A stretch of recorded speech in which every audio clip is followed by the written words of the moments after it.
mga taong gustong matuto nang hindi kayo ginagawang mangmang ng gobyerno ni Bongbong Budolero. Okay, i-share nyo na po. Ayan. Ano ba, nandito sasalita dyan, wala silang alam sa international law, lalo na yung hey Daria. Okay, alam mo, eto lang ha, makikinig kayo sa akin. Okay? Ang procedure sa ICC, it's a criminal procedure. Okay? Tanungin nyo kahit sinong lawyer, judge, sasabihin ko sa inyong ito. Mag-agree sila sa akin. Sa kahit anong criminal trial, actually, pabor ito parate sa accused. Yung karapatan ng accused talaga, sinisecure talaga yan. Always remember that. Because no one can be deprived of life, liberty, and property without due process of law. And that applies in the ICC. Ang ICC, it's simple an extension of common criminal law principles sa buong mundo. Okay? So, kasama yan, yung principle na yan, na the rights of the accused will be respected at all times, all throughout the proceedings. Because ang standard ng criminal law ay, anong standard ng criminal law in order for you to be convicted? Ano?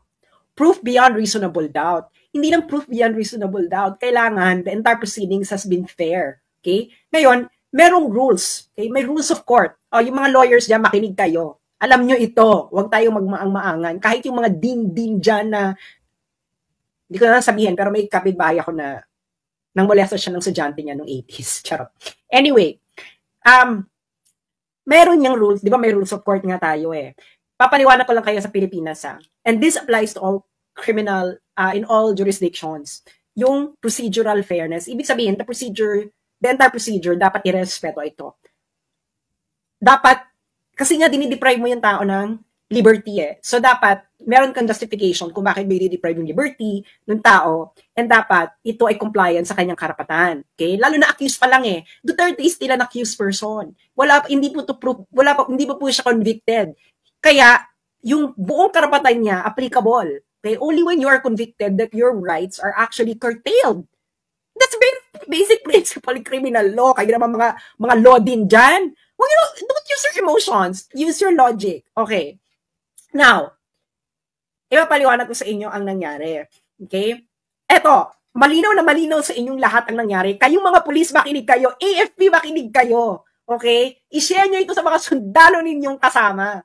Dahil yung commander-in-chief ninyo, inabuso kayo. Hindi sila nag-comply sa arrest proceedings mismo ng ICC. Ikaw, Enrile, makinig ka.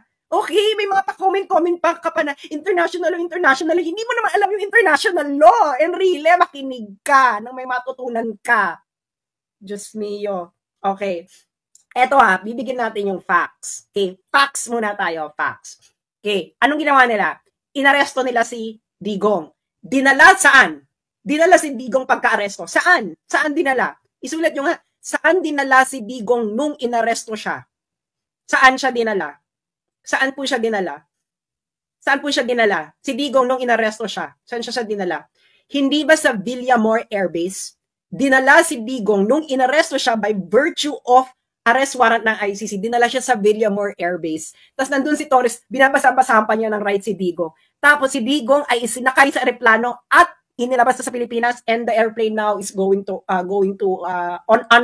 on route to Rotterdam sa Netherlands. Okay, Rotterdam is just a city next to The Hague.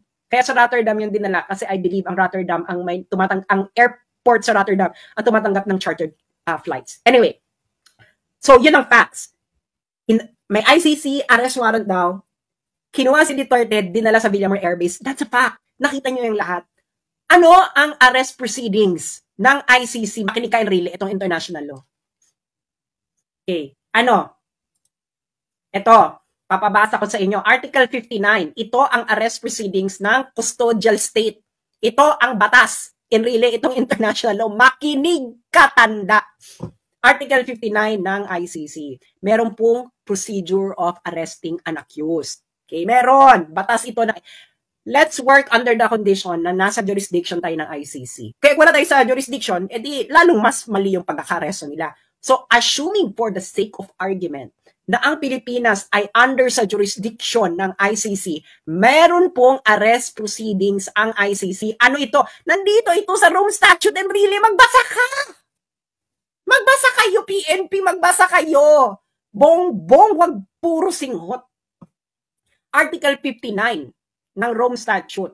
Anong sinabi ng Article 59.1? Ito ang procedure, procedure. A state party which has received a request for provisional arrest or for arrest and surrender shall immediately take steps to arrest the person in question. Ano ibig sabihin yan? Pag naka-receive ka, arrestin mo kagad. Correct. Sabihin natin, correct yung ginawa nila. Inaresto nila. Nakatanggap sila ng warrant of arrest, inaresto nila.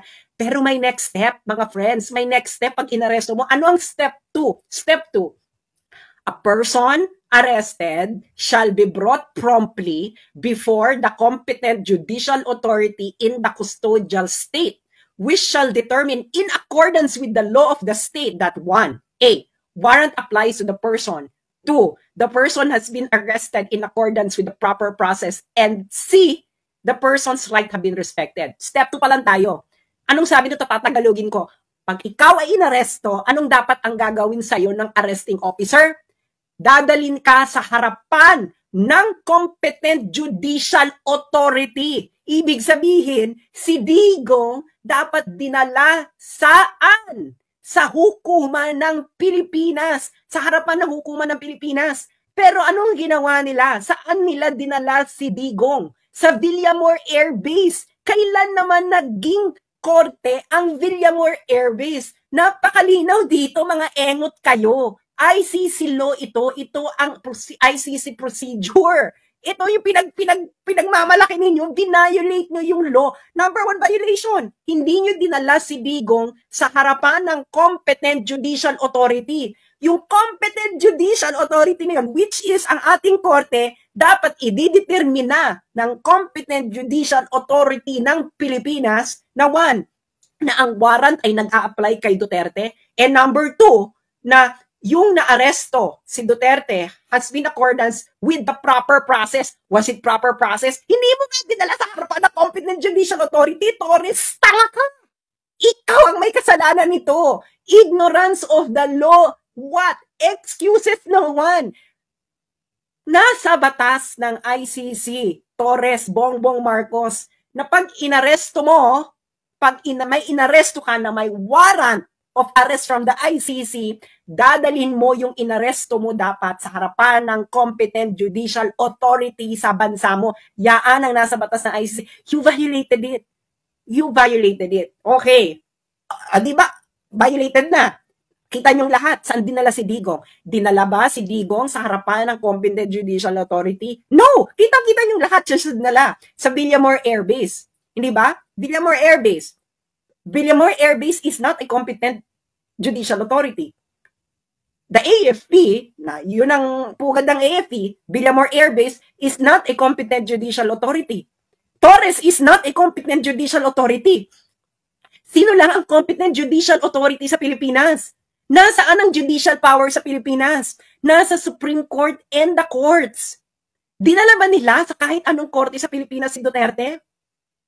No. So they violated ICC rules already. Doon pa lang. They violated procedures. At alam to ng mga lawyers, if you violated a procedure, anong mangyayari sa kaso? Diba? If things are fair, anong mangyayari? Tanungin nyo sa mga lawyers. Tanungin ninyo sa mga law din.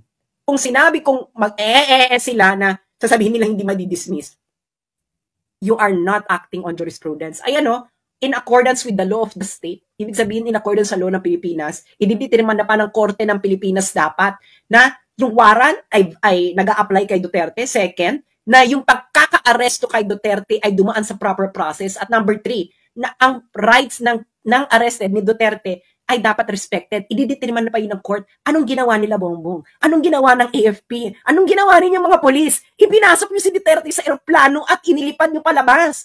Is this according to the arrest proceedings ng ICC? No, no. Is it according to the arrest proceedings ng Pilipinas? No, no. So kayo mga polis, kayong AFP, anong batas ang sinusunod ninyo mga putang ina kayo? Sabihin nyo sa mga Pilipino, anong batas ang sinusunod ninyong mga putang ina kayong mga sundalo at mga pulis sa ginawa nyo kay Duterte? Batas ng Pilipinas? Definitely no. Batas ng ICC? Definitely no. Dahil ayon mismo sa ICC, dapat ang inaresto ninyo ay dinala mismo sa harapan ng competent judicial authority ng Pilipinas. At yung competent judicial authority na yon, dapat ay aalamin pa na ang warrant ay nag-a-apply kay Duterte, ang arrest proceedings ay ay proper, at ikatlo, ang rights ni Duterte ay respected. Hindi nyo ginawa yan. So definitely, kayong mga sundalo, kayong mga pulis, anong batas ang sinusunod nyo? Explain it to the Filipino people. What was the law did you follow? What was the law did you follow? Illegal. Everything that you did is illegal. You are not following the Constitution. You are not even following the ICC statute. So what are you following, kayong mga sundalo at mga pulis? Magising kayo. Ngayon, okay, nag-violate na sila doon. Hindi ba? Nag-violate na sila doon. Hindi nila iniharap si Digong. Hindi nila hinarap si Duterte sa competent judicial authority. Dinala nila, di ba, sa Villamor Air Base, and from Villamor Air Base, inilakay ng eroplano. That's not according to the arrest proceedings of ICC itself.